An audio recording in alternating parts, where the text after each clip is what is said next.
Buenos dias, buenos tardes mga amigos, mga amigas, sa aking mga kompanyeros at kompanyeras. Magandang araw po sa inyong lahat. Ako po ang inyong lingkod, si Atty. Rene Bueno. Ang ating pong pag-uusapan sa episode na to ay tungkol po sa pagbiyahe ng ating Pangulong Ferdinand Marcos Jr. sa Vancouver, Canada. Siyempre may side story yan, yung nangyari tungkol kay Attorney Claire Castro nung isang kahapon lang, no? Kung saan ay nabastos ang ating PCO officer ng ating mismo mga kababayan dyan sa Vancouver, Canada. Okay, so kung kayo po ay may iniinom na ice coffee mula sa Tim Hortons o kaya Starbucks kung nandito naman kayo sa Pilipinas, kasi yung Tim Hortons yan ang sikat na coffee shop dyan sa Canada eh. So pakibaba nyo muna yan, no? Baka bigla nyong maibugaya no? Pagkatapos ninyong marinig ang aking kwento tungkol dito sa foreign trip ng ating Pangulo at yung side story about Attorney Claire Castro, yung pambabastos sa kanya na nangyari kahapon, no, ng umaga sa Canada, maggagabi na yata dito sa ating bansa. Medyo late ko na din kasing napanood itong news report about Claire Castro. So ganito yan, lumipad nga yung delegasyon ng Pilipinas sa pangunguna ni PBBM papuntang Canada. So definitely pag pumunta yan sa ibang bansa, may misyon, no? Ang misyon hindi para mamasyal o kumuha ng mga retrato, no, sa Niagara Falls. Kundi para mag-uwi ng bilyong-bilyong dolyar na pamumuhunan para sa ating bansa. Kasama siyempre sa pangkat si PCO Officer Attorney Claire Castro para pamahalaan ang media. Okay? So, isipin mo, itong delegasyon na to galing sa initan sa Pilipinas.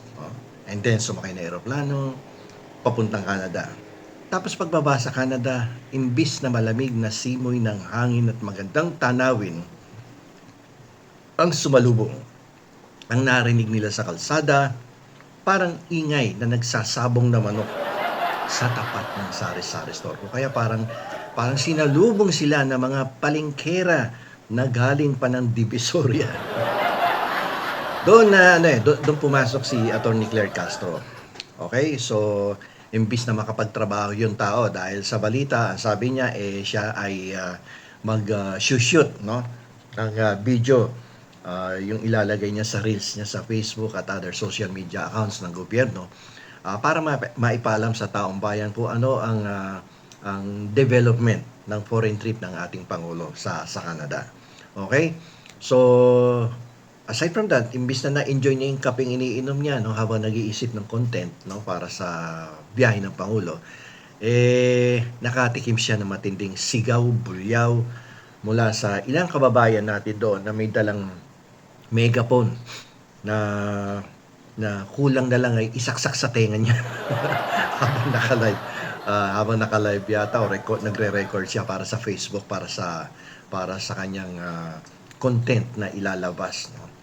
Kaya naman napasabi na lang si Atty. Claire Castro ng napakainahong salita na sabi niya, may freedom of expression tayo pero hindi naman kailangang maging bastos.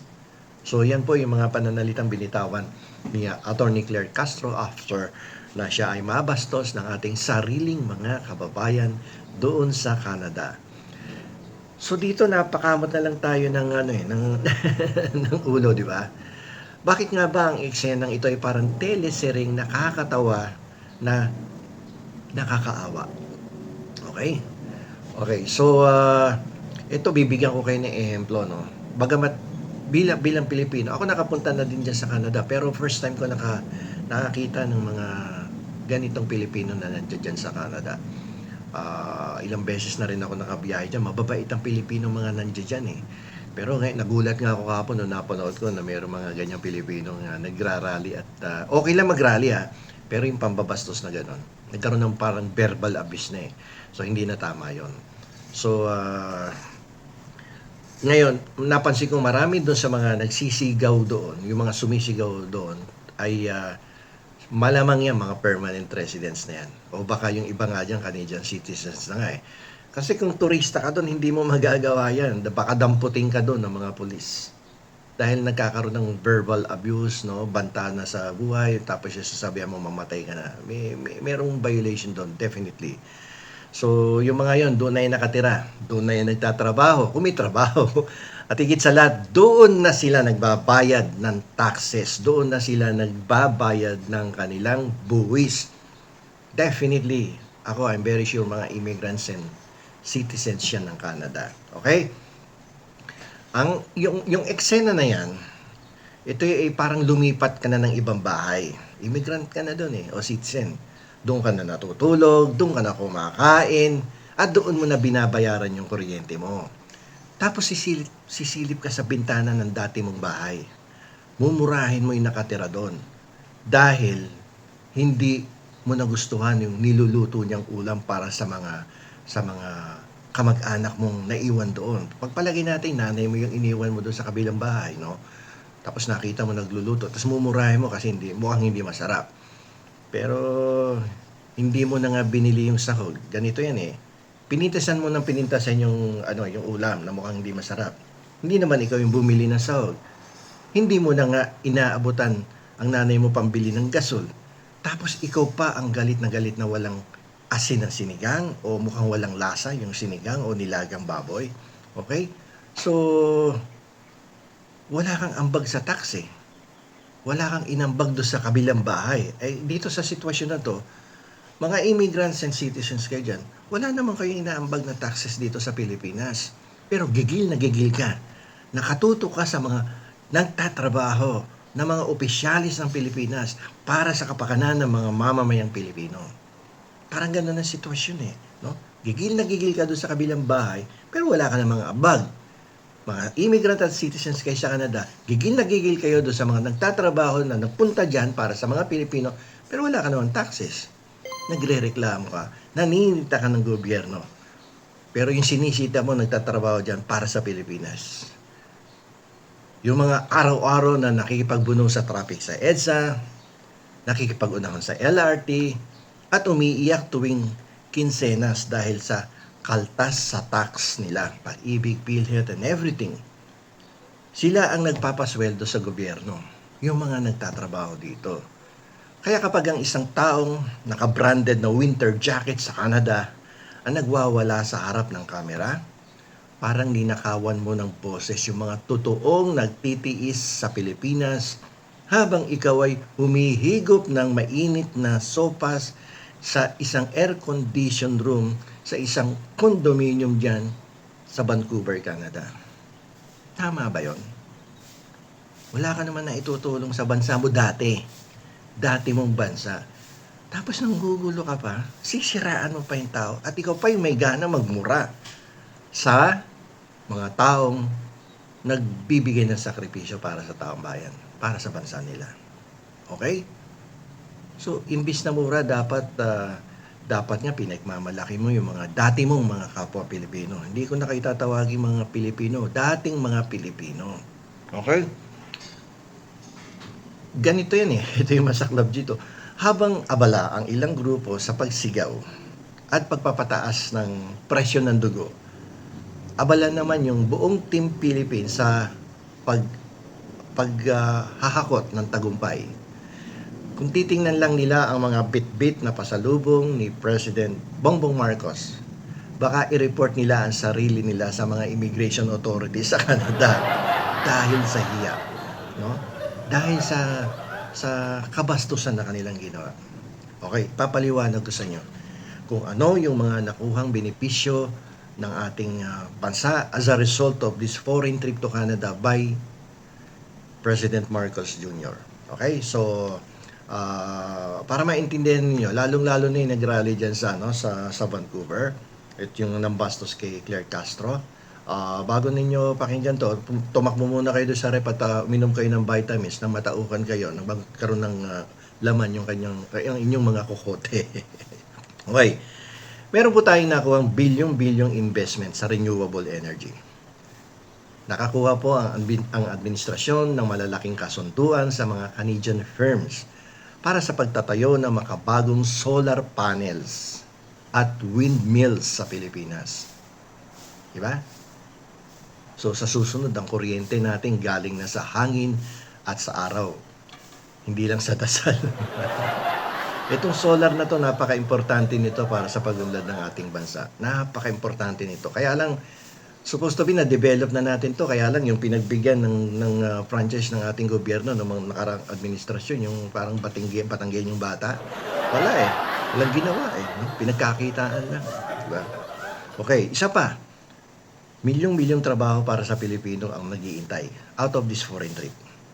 Yung mga investment na 'to ay magbubukas ng libu-libong trabaho sa Pilipinas. Ibig sabihin, 'no, hindi na kailangan ng mga nanay, ng mga tatay na mag-abroad at magtiis sa lamig ng Canada para lang magkapera. Puwede na silang kumita sa sarili nating bayan. Mahirap tumira sa Canada, akala niyo ba madali do'n?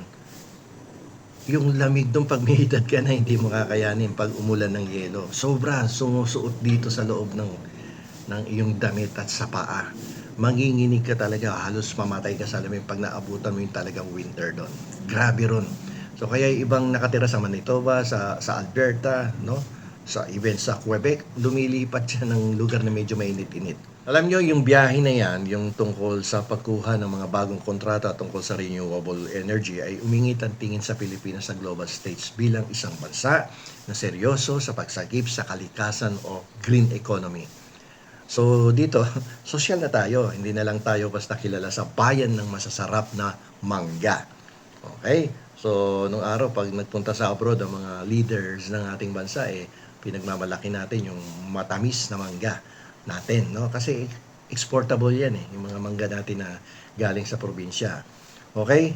So dito mas lalakas ang daloy ng pera sa Pilipinas na magpapababa ng kahirapan sa hinaharap. So ang ganda ng naging resulta. Pag may mga ganyang foreign trip at nakakuha tayo ng investment, ang laking tulong niya sa Pilipinas. Although hindi naman kagad mararamdaman ng mga ordinaryong Pilipino, pero in the long run, gaganda ang takbo ng ating ekonomiya.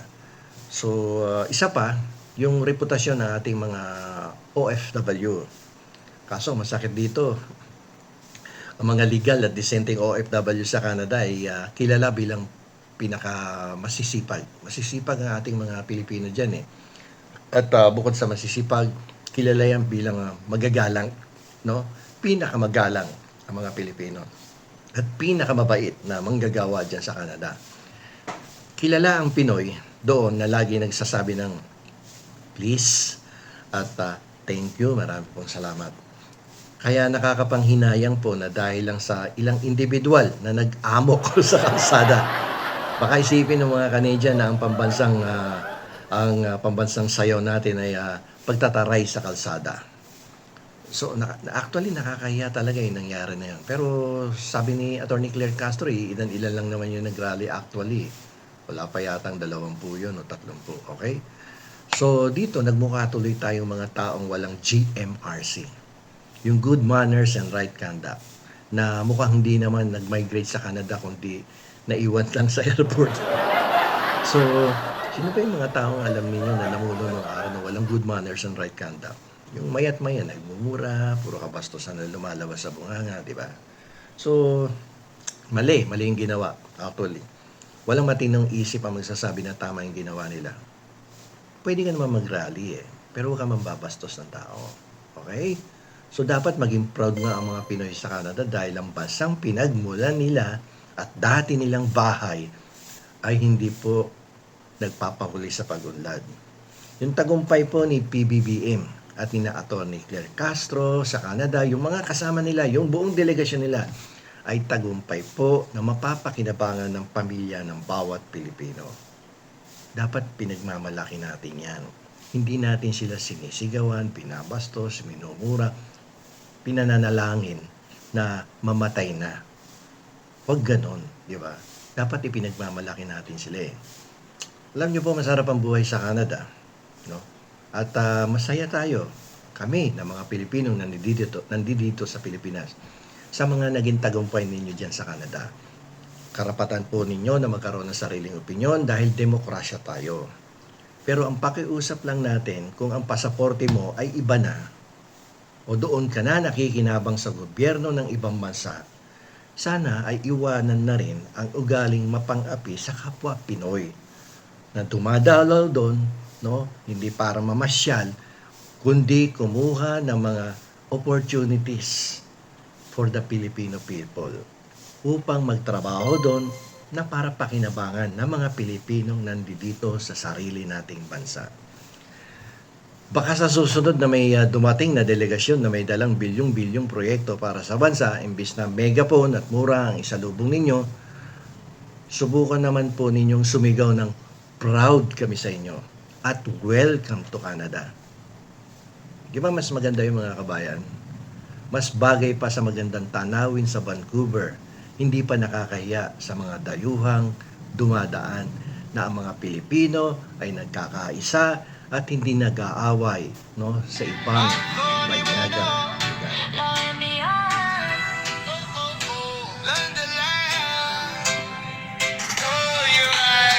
Pagod ka na ba sa na komplikado? Mga termino parang alien sa ulo. Huwag kang mag-alala, andito kami.